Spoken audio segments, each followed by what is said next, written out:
हालात हैं कि अगले हफ्ते एक मीटिंग होगी रियासत जम्मू कश्मीर को लेकर दिल्ली में, जिसकी सदारत वज़ीर आज़म हिंद करेंगे। अगरचे हमें इस बारे में अभी कोई दावत नहीं मिली है, लेकिन उम्मीद है वक्त के साथ तमाम पार्टीज़ को दावतनामा मिलेगा और तमाम पार्टीज़ इसमें पार्टिसिपेट करेंगे। अगर ये रियासत जम्मू कश्मीर को लेकर है तो हम ये उम्मीद करेंगे हम तमाम मसाइल, जितने भी अहम मसाइल हों जो रियासत जम्मू कश्मीर के लिए लोगों, नौजवानों की नौकरियां और उनके तहफ़्फ़ुज़ात, ज़मीनों के तहफ़्फ़ुज़ात, इकोनॉमिक एक्टिविटी और बाकी चीज़ों का जिक्र होगा। ये वाइटल मसले हैं और सबसे बड़ी बात ये कि जमहूरी निज़ाम का एक हिस्सा लोगों की आवाज़ बन जाए, वो बात हम ताकत के साथ करना चाहते हैं। वहाँ तो स्टेटहुड पर क्या बात होगी वहाँ पर? स्टेटहुड ये है कि आप इस वक्त यूनियन टेरिटरी में हैं, आपके इख्तियारात हैं नहीं, आप गवर्नर्स रूल में हैं। स्टेटहुड ये हुआ कि हमें अपने मसाइल खुद हल करने होंगे, हमें अपनी इलेक्टेड गवर्नमेंट होनी चाहिए, हमारे अपने MLA मिनिस्टर्स होने चाहिए, ताकि आपकी आवाज़ रोज़मर्रा यहाँ के ऐवानों में और जमहूरी इदारों तक पहुँच जाए। बिल्कुल खैर मकदम करते हैं, एक अपॉर्चुनिटी है, क्योंकि इसको शुरुआत तो होनी है जमहूरी निज़ाम में, अर्लियर द बेटर। मेरे हिसाब से 2 साल हुए, लेट ही हुआ, तो अगर ये शुरुआत होती हैं तो मुझे लगता है खुशाइंद कदम। जी, पॉलिटिकल पार्टी से बात नहीं हुई है। कुछ मीडिया के माध्यम से बाहर आया कि उन्होंने शायद नेशनल कॉन्फ्रेंस से बात की है या PDP सदर के साथ बात हुई या अपनी पार्टी के जो लोग हैं उनसे बात हुई। हमारे पास फॉर्मली कोई इनविटेशन अभी आया नहीं, और जब हमारे पास इनविटेशन आता है और हम उसके बाद ही बात कर सकते हैं। लेकिन इसके साथ साथ हम ये कहना चाहते हैं कि हम उस पर भी देखेंगे कि क्योंकि अभी तो फॉर्मली हमें पता ही नहीं चला। जब मार्केट में ये आएगा कि कौन कौन सी पॉलिटिकल पार्टीज़ किन लोगों को, क्योंकि ये पिछली दिहाइयों तक तो ये बोलते भी रहे कि नहीं जी हम लोग पाकिस्तानी पार्टियों से बात नहीं करेंगे, ये अल्फाज भी यूज़ किए गए। तो हम देखेंगे कौन कौन लोग हैं उसमें, कौन जा रहा है। हमारी पार्टी भी बैठेंगे, सीनियर्स जो हैं इस पर फैसला लेके, और हम लोग डेमोक्रेटिक सेटअप पे ही भरोसा रखते हैं। कांग्रेस ने म्यूज़ियम से लेकर पंजाब तक हम लोगों ने उस समय भी बात की जब वहाँ के हालात ख़राब थे, तब लाल डिंगा से बात की, उसने वहाँ पे अपनी स्टेट को संभाला।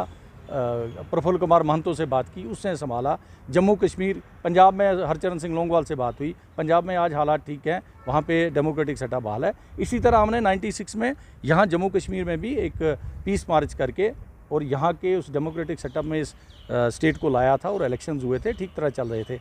और आज भी हम यही चाहेंगे कि हमारी जो ताज हिंदुस्तान का जो जम्मू कश्मीर है, जो यहाँ की स्टेट थी, इसको वापस दिया जाए विद कॉन्स्टिट्यूशनल गारंटीज़। ये हमारा मुद्दा, हमने ये AICC का हमारा जो एक बहुत बड़ा फोरम है जिसको CWC कहते हैं, उसमें हम 2019 में ही हम लोगों ने एक रेजोल्यूशन पास किया था, और उस रेजोल्यूशन के तहत हम लोगों ने यही कहा था कि स्टेट विद कॉन्स्टिट्यूशनल गारंटीज़ वो हमारे पास आएंगी, ताकि हमारा जिस तरह से स्टेट पहले थी इस तरह हमारी स्टेट रहे।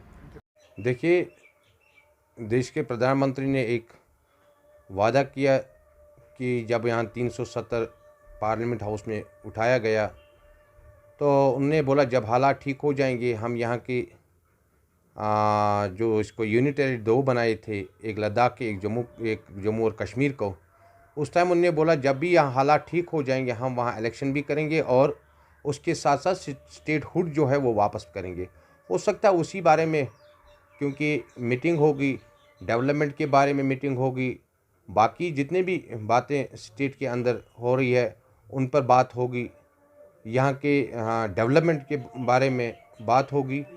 ये तो नरेंद्र मोदी जी ने पार्लियामेंट में बताया कि हम ये उनको लगा आज जम्मू कश्मीर में धीरे धीरे हालात ठीक हो रहे हैं, हमें यहाँ के जो पॉलिटिकल सेटअप है उसको ठीक करना चाहिए, सभी पार्टियों के साथ मीटिंग करनी चाहिए। आज उन्होंने अपना वादा पूरा किया है, तो आज उन्होंने एक रीजनल पार्टी जितने भी पार्टी यहाँ, नेशनल पार्टी है, रीजनल पार्टी है, सबको बुलाया है एक मीटिंग में, ऑल पार्टी मीटिंग बुलाई। ये बहुत अच्छा कदम है जम्मू कश्मीर के लिए, ख़ासकर कश्मीर वैली के लिए, क्योंकि कश्मीर वैली में जो स्थिति बनी है जम्मू कश्मीर में, मैं खैर मुकदम और नरेंद्र मोदी जी को और यहाँ के LG साहब को मुबारकबाद देना चाहता हूँ इस चीज़ के लिए जिन्होंने पहल की, और नरेंद्र देश के जो सेंट्रल गवर्नमेंट उन तक सारी बातें यहाँ के पहुँचाई। इसके लिए स्टेट भारतीय जनता पार्टी के यूनिट जो है, जो हमारे लीडर्स है और एलजी साहब हैं, वो मुबारक के हकदार है। और दूसरी बात यह है कि यहाँ पर जो एडमिनिस्ट्रेशन के हाथ में, ब्यूरोक्रेटों के हाथ में, पुलिस के हाथ में स्टेट चले गई थी ये 2-3 साल, ये अच्छी बात नहीं थी। अब यहाँ एलजी साहब जो कि पॉलिटिकल लीडर है, बहुत मंजा हुआ खिलाड़ी इस शोबे, इस पेशे में है, इस पॉलिटिक्स में है, उनको सारा यहाँ की स्थिति 8-9 महीने समझ में न लगे। और आज उनको पता चला कि ब्यूरोक्रेट जो है, ब्यूरोक्रेटों से स्टेट दिन ब दिन पीछे हो रही है, यहाँ पॉलिटिकल सेटअप होना चाहिए। तो इसलिए मैं इसका खैर मकदम करता हूँ और सबसे इसका जो लाभ जाता है वो यहाँ का एलजी और हमारे जो स्टेट यूनिट के जो लीडर्स है, सीनियर लीडर्स हमारे हैं, उनको मुबारकबाद देता हूँ जिन्होंने एक पहल की। और देश के गृह मंत्री को, देश के प्रधानमंत्री को बहुत बहुत मुबारकबाद देना चाहता हूँ कि इस स्टेट को, इस ब्यूरोक्रेसी से, जिसको पुलिस स्टेट बनाया गया है, पिछले 3 साल इन्होंने यरगमाल यहाँ के लोगों को, यहाँ के पॉलिटिकल लीडरों को बनाया है, उससे ये बहुत जल्द वापस निकले। यही हम उम्मीद करते हैं देश के प्रधानमंत्री से और देश के गृह मंत्री से और यहाँ के एलजी साहब से।